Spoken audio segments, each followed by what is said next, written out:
Uling Cyril. Yan, ako po si Uling Cyril at ngayon pag-uusapan natin ang binary system.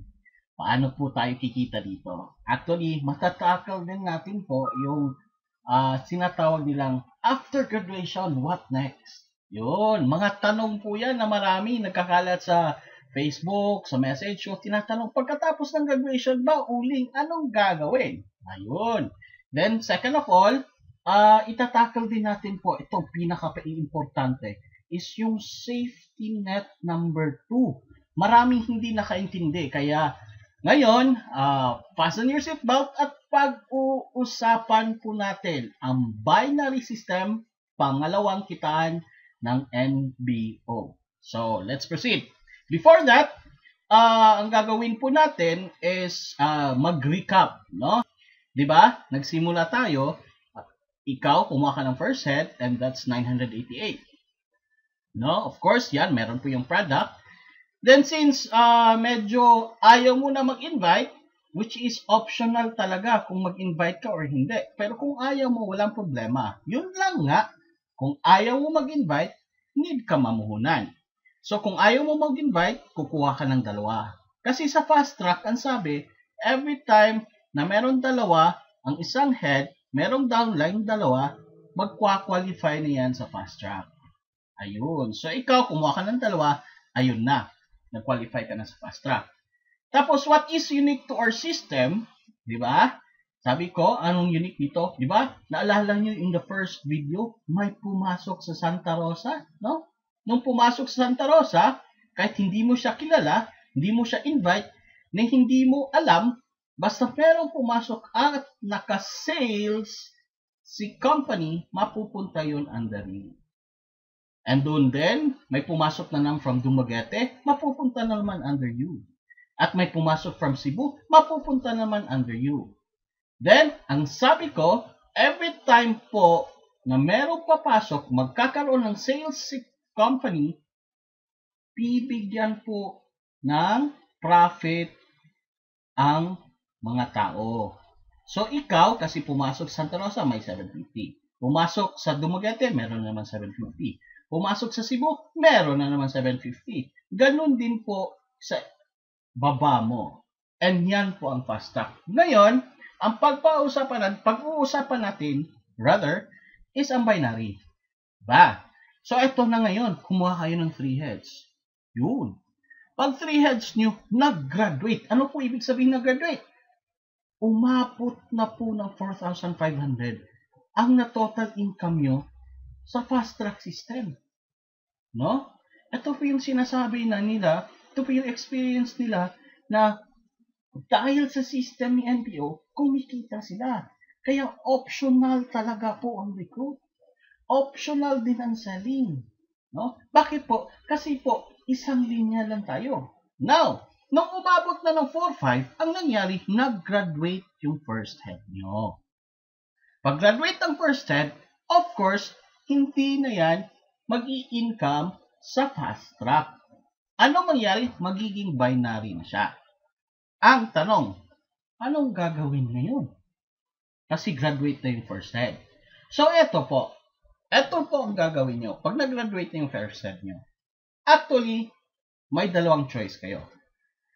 First choice is, income nyo, pwede kayong bumili again ng another. Diba? Ito si left mo, ikaw din yan kasi nag 3 heads ka. Ang gagawin mo para ma-activate ito siya sa fast track, bibilhan mo rin siya ng A at ng B. Ang sabi ni MPO, pag merong 2 downlines under you, ang mangyayari, mag-a-activate into fast track. Mapupunta na naman po siya doon sa fast track. Ito na si left mo. So dahil meron siyang A and B, of course, siya na naman ang makakatanggap ng patak. Example po, may pumasok po sa Los Baños. Anyway po, I would like to thank Los Baños for doing a great really job sa mga check-in namin and sa extra service, extra effort. Maraming salamat po, Los Baños. And hopefully, you will be doing great in everything No? Wish us luck sa ating negosyo. So, balik tayo. Then again, pag merong pumasok from Los Baños, sabihin na natin, hindi na naman natin to, from Los Baños, may pumasok, syempre, ikaw na una kang pumasok doon, mapupunta na naman yan under you. Oh. So, of course, since meron ka, bibigyan na naman si left ng 750. So, tuloy na naman ang kita ng fast track. Now, that's the first option na gagawin nyo. After graduation. Diba? Pwede po kayo mamuhunan ulit. Kaya kung napapansin nyo, mga sir, mga ma'am, no, pag nakikita nyo yan sa Facebook, sa mga post, bakit ang lalaki ng mga check nila? Diba? Samantalang 4-5 lang. Kasi nga po, pinadami nila ang fast track nila. At paano ginawa pinadami? Bumili po sila ng product package. No? So, bumili sila ng heads, bumili sila ng slots.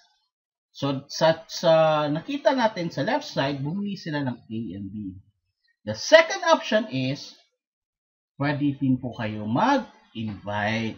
Actually po, maganda ang combination ng invite at mag-purchase. Mas lalong bibilis. Kung mapapansin nyo sir, ito i-flashback ko ulit ha, makikita nyo sa screen. Nakikita nyo yan. I started from 7 heads. Diba? But nagtataka ka ngayon, paano nangyari? Ang bilis ko kinita ang 70,000 for just 2 months. Kasi po, etong sikreto ko, which is, isasabi ko sa inyo, kasi ang negosyo po naman natin is copy-paste eh. Diba? Gayahin nyo lang, kikita kayo. Ganun lang po kasimple. So, ito po ang ginawa ko. Nag-purchase ako ng head at nag-invite din ako. So, example, ito si invite A, ito naman si invite B. Dahil nag-invite ako ng dalawa, under sa right ko, of course, si right ko na naman, mapupunta siya sa fast track. And mag-start naman siya mag-earn. Now, since kayo masipag din kayo, no, meron na naman pumasok from another, pag may pumasok na naman na iba, magiging under na naman yan sa right ko. Now, because of that, kikita na naman, bibigyan na naman ng spillover ng 7.50. So, yan po ang sistema ng binary. Now, no? So, ito rin ang sistema kung anong gagawin nyo after the graduation. Now, ang tanong, paano ang binary? Di ba sir, si left nyo nag-fast track, si right nyo nag-fast track. Now, pag umabot na silang 4-5 din, total income nila, silang dalawa, ibig sabihin, stop na sila sa fast track. Kasi graduate na sila. At na-convert na sila automatic sa binary po.